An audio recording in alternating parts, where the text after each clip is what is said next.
Hey everyone, it's Brooks Kubik and John Wood, and today is Show and Tell Day, which is something new for Dinosaur Radio. John, let's start off with you. What interesting stuff, if anything, do you have on your desk or close to it? Well, as you can see, I'm surrounded by interesting stuff, that's for sure. I'm just gonna reach out and grab the first thing close at hand.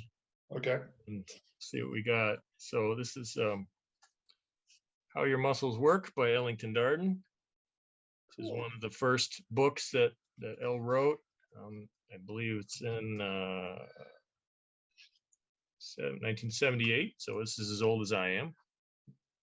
This was published by Anna Publishing. Elle had a series of several books that were this size, paperback, small, and it was nice. But although this particular copy is in great shape, but what's also interesting, I don't know if you'd be able to see this, but at one point it came from the Ann Arbor Court Club boardwalk in Ann Arbor. So it traveled somewhere several hundred miles away and then came back when I purchased this through a used book website. Very cool. Made it back to Ann Arbor at one point in time. And what's also interesting about this book is that I think we're going to reproduce it for the Ellington Darden archive. It's ellingtondardenarchive.com, where we've been collecting all of Dr. Darden's articles and pamphlets and promotional materials. So that's a project that we've had going on. But this also was just purely randomly sitting on my desk, so I didn't try to sneak this in on purpose. But in any event, Brooks, why don't you share something on your end? I don't have any, amazingly, I don't have any books on my desk at the moment, but I've got my backpack. And the reason I've got the backpack is that I'm going to be going out and training later today. So here's what's in my backpack for a typical training session. First of all, the gym towel. And you can see this one is kind of threadbare, beaten, got some holes in it, just like a gym towel should have. I don't know how long I've had that, but it's been an awfully long time. The water bottle, of course, is next to it because staying hydrated is an important thing. Small pocket. Kleenex, spare change, tissue if I want to blow my nose, pen, so I've got a backup pen to write the workout down on. And this is the workout journal. It's very high tech. Mm-hmm. As you can see, they're hard to come by. One subject college rule, 70 sheets. Yeah, that's real high tech. And just handwritten workout pages, which when I get home, I transfer to this smaller composition notebook, which lets me reflect on how the workout went and what I want to do differently the next time, or what my goals will be to make a better, harder, more challenging workout the time after that. So I, always track that. This always goes with this particular pen right here. And so I've got two pens with me because you always want to back up.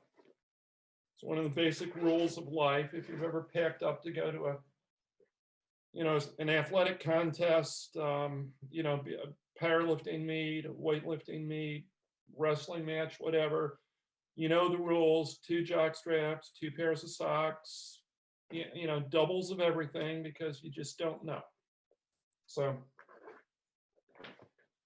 inside the bag, purple resistance band,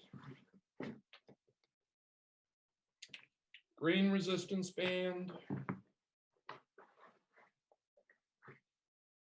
some workout gloves. I always wear gloves when These are not workout gloves per se. These are gardening gloves, which is all you need, and they're a lot cheaper.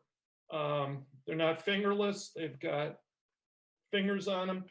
And the reason I use them is because if you're doing resistance band stuff and you're working it really hard, if you're not wearing gloves, there's a risk of taking the skin right off your hand. So skin on hands is a good thing. So I wear the gloves.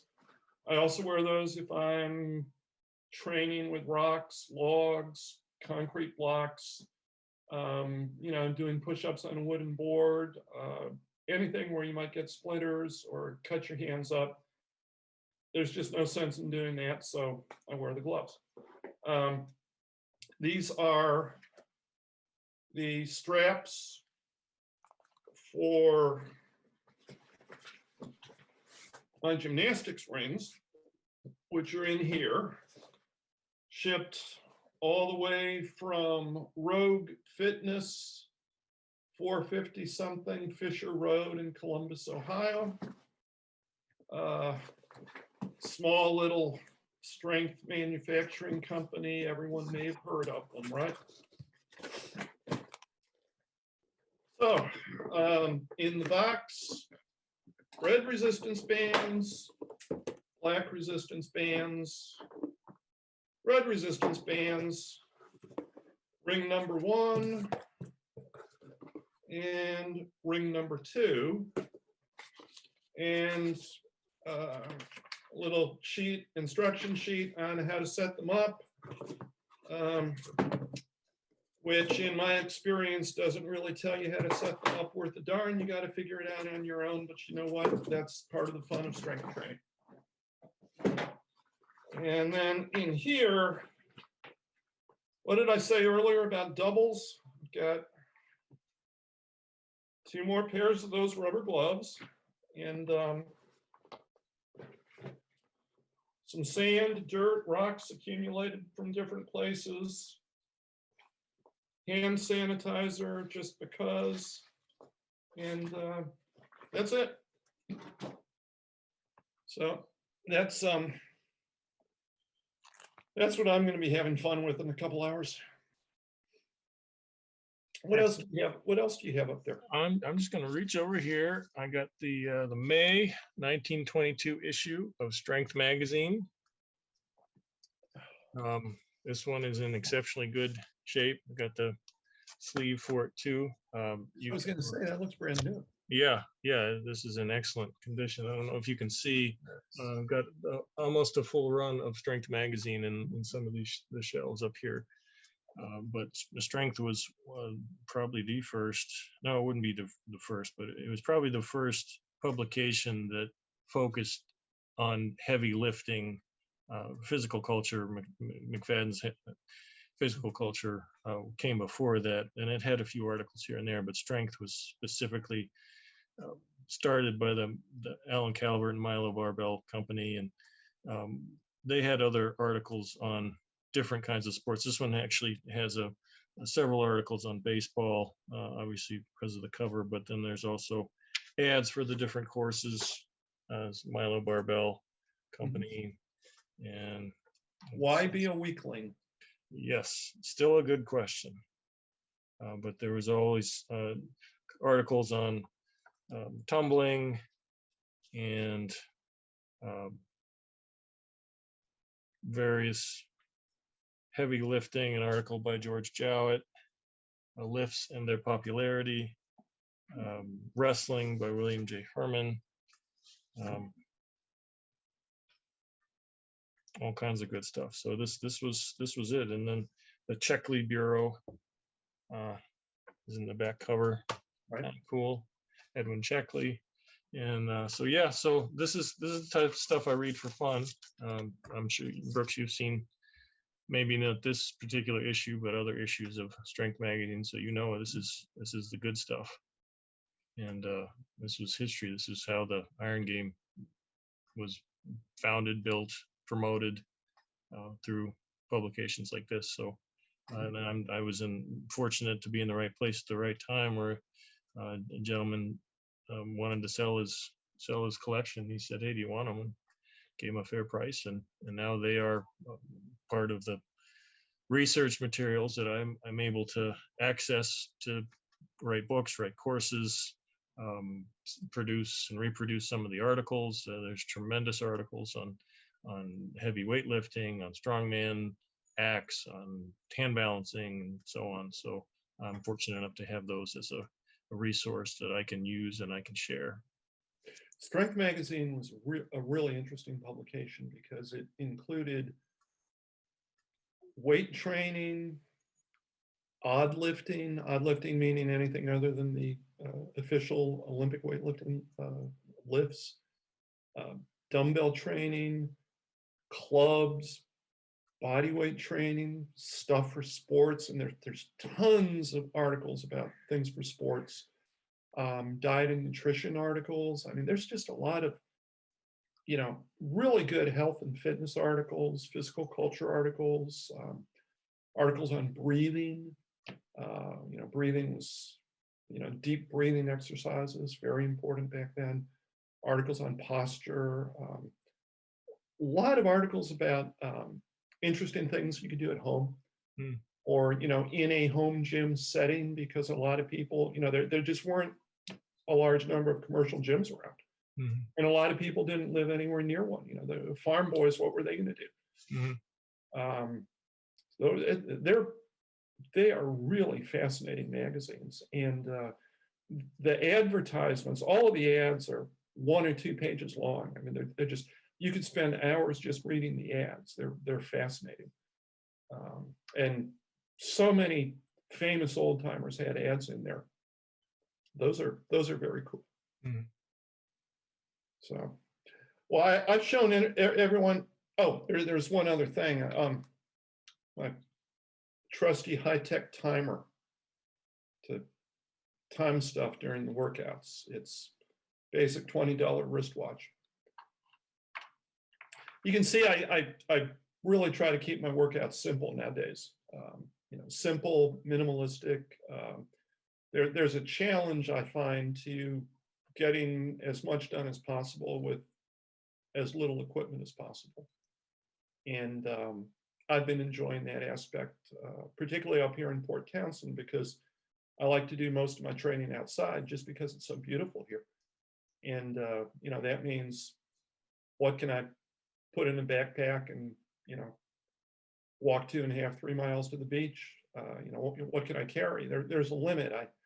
I could try taking a barbell. It would be probably an extra heavy duty farmer's walk, but 3 miles away to the beach, I'm not sure that would really work or not. So I'm going lighter, but I'm having tons of fun with what I'm doing. So one more thing for the folks out there, give us the third thing that you have on your desk that you want to share today. I'll end with a big one, Spiritual Journey of Joseph L. Greenstein. Mighty Atom. Everybody's, I would read, who's watching this, I'm assuming would be familiar with the Mighty Atom. This was a biography written several years ago, Ed Spielman. But this is, if you can find it, I mean, these books are $100 would probably be pretty good deal. But I don't know if there's anywhere out there you can even find this book for that low of a price. But I've read it many times and referred to it many times. Talks about the Mighty Atom, sickly childhood, and meeting the great strongman Valenko and building himself back to health, and then also the developing his philosophy and the mind power, and then meeting Slim the Hammer Man, so on and so forth. I mean, just a tremendous book that I'm lucky enough to have in my collection, just not just from a collectible standpoint, but I read it and enjoy it, and it's the type of thing that if you're able to get your hands on a copy, it's certainly worth the effort and the cost. It's a wonderful book. It's really, really good. And unfortunately, as you said, it's extremely rare. It's hard to find. But it's really, really fascinating. And any strength fan would love that book. So, okay. Well, that finishes up show and tell for today. Let us know if you like it. If you do, you know what to do. Thumbs up, like, comment, question, share sharing really helps us. So feel free to share on social media as much as you can. And this is new. We've not done it before. So if you like this kind of thing and you want to see more of it, um, you know, John's got a lot more stuff on his desk. It's And true. I've got a lot more stuff to share with you too. I mean, heck, we can go out and look in the garage sometime. You probably would find that very interesting. But you know, if you want to see more of this up close, personal, behind the scenes stuff, you know, where we make the secret sauce, so to speak, leave a comment, let us know, because if we don't hear from you, we don't know. Otherwise, that's it from Dino headquarters and from Functional Hand Strength Training headquarters in Michigan. Brooks Kubik, John Woods signing off, over and out.